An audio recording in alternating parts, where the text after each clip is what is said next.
Vous pensez que même si c'est truqué, la Nespresso peut définitivement aller se rhabiller. Ça tombe bien, nous aussi.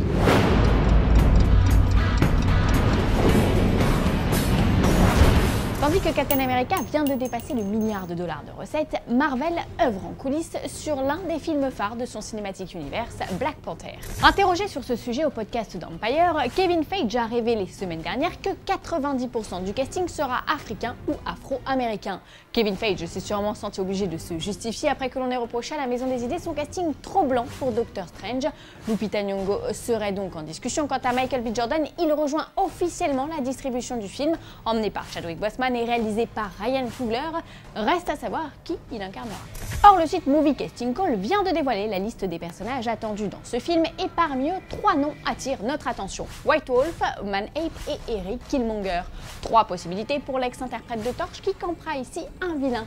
La mythologie Black Panther étant assez dense, je me propose de vous éclairer sur la généalogie.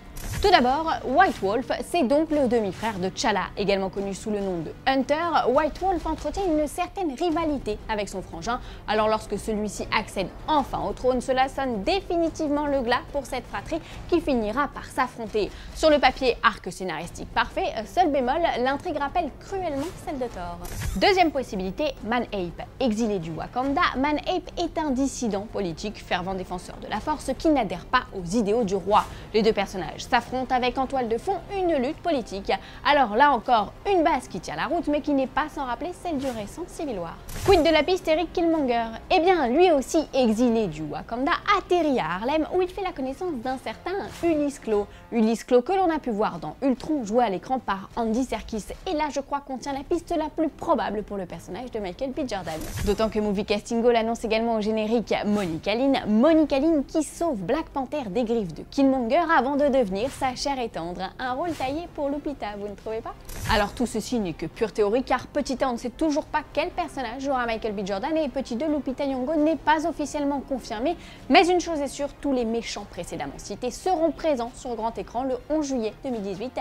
Black Panther a intérêt à sortir des griffes. Aussi verte que le tournage de Batman vs Superman, voici les news en bref.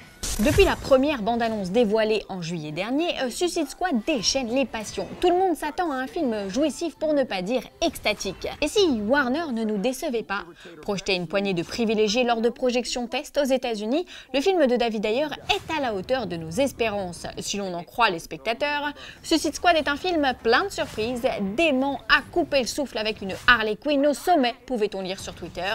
À 2 mois de sa sortie en salle, cet opus d'ici s'annonce d'ores et déjà comme le meilleur film de l'univers partagé, à moins que on nous aurait menti, à l'insu de notre plein gré. Non, parce que je sais pas si vous vous souvenez, mais on nous a déjà fait le coup avec Avengers 2. Le meilleur film Marvel, nous disait-on. Alors bon, on reste prudent quant aux commentaires dithyrambiques de la Suicide Squad, même si une partie de nous a très envie d'y croire. Are you sweet talking me? All of that chit chat's gonna get you hurt. The back is ready to crack as he raises his hands to the sky. And the girl in the corner is everyone's fun as she can hit you with a wink of her eye.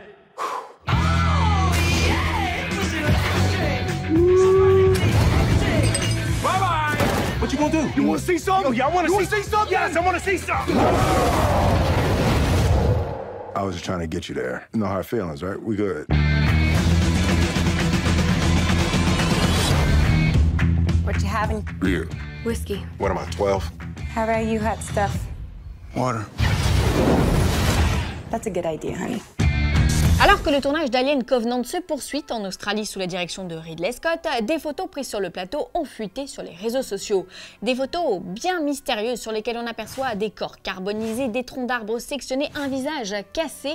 Tout porte à croire qu'il s'agit là d'un massacre extraterrestre, même si beaucoup de questions restent ici en suspens. Je vous rappelle que le synopsis officiel du film parle d'un monde sombre et dangereux, et c'est peut-être ça dont il est question ici. À vos théories. Aujourd'hui, dans le Q&A des fans, on répond à CJC qui tombe à point nommé puisqu'il voudrait des news de La Belle et la Bête au moment même où Disney dévoile un premier teaser. Alors des images sans la bête et avec très peu de belles, mais des images quand même. C'est dit, c'est cadeau, c'est pour toi.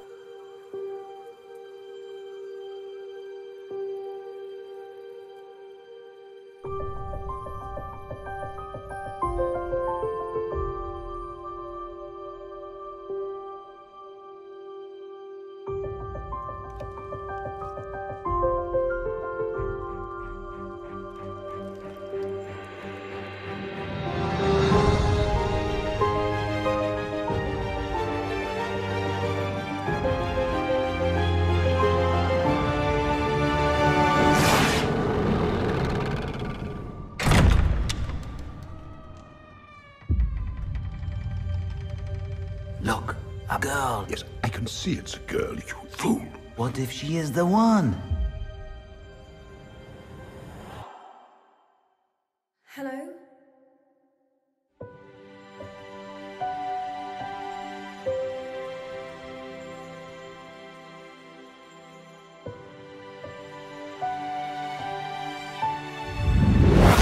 Lors d'un Star Trek Event qui s'est tenu dans les studios de la Paramount vendredi dernier, l'équipe du film a célébré les 50 ans de la saga, un moment riche en événements au cours duquel Zachary Quinto a inauguré la Leonard Nimoy Way.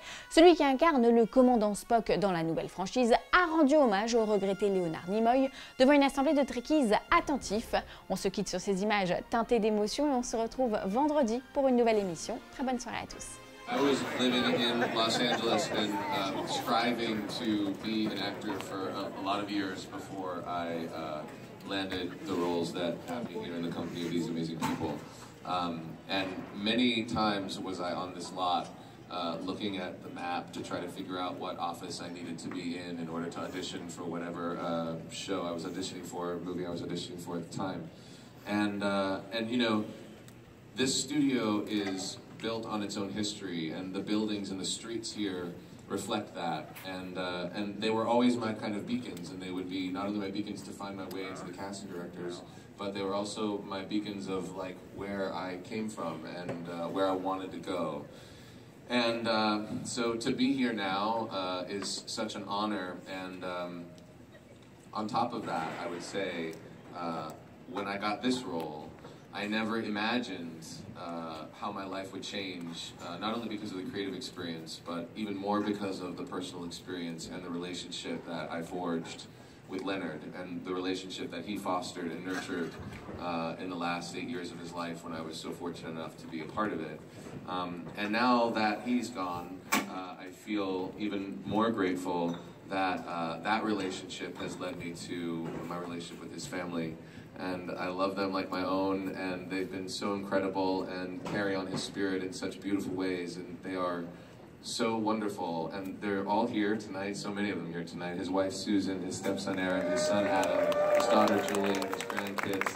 And it really is, this is like, I don't know, this is just such an incredible moment because I know that so many other young actors in the future are going to be stumbling their way around this lot, and Leonard will guide them in the way that he guided me, and he'll do that because we are about to unveil, and it is a great honor and my privilege to officially open at Paramount Studios Leonard Nimoy Way. So let's raise a glass and hold him in our hearts.